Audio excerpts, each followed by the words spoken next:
Christian Constantin, il y a toujours une crainte d'un hold-up en dernière seconde de la part de l'UEFA.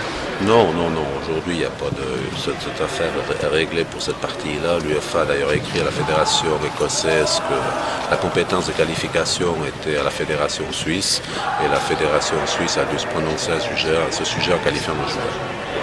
Mais Celtic probablement a joué sous protège.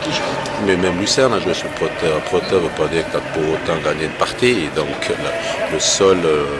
la seule partie qui devra être réellement analysée, si à la fin les choses restent comme on pense qu'ils peuvent rester, c'est le match Sion-Ibek où là Sion a été lésé en n'ayant pas la qualification de ses joueurs de manière arbitraire.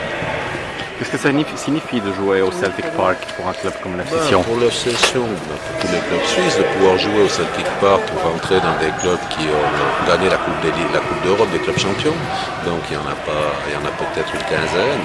Et Celtic en fait partie. Donc quand vous entrez dans ce genre de club, vous avez quand même une histoire, une charge émotionnelle qui est importante. Et vous êtes aussi dans un pays qui est fortement ancré football, où le football est réellement le loisir national avec le rugby et la cornemuse. Et là, ça fait vraiment quelque chose de... C'est très sympathique de pouvoir s'occuper d'un club de foot et de vivre ce genre d'aventure. C'est la 4e fois que l'F Session, depuis 2006, essaye de participer ou bien d'entrer dans la phase de groupe de l'Europa League.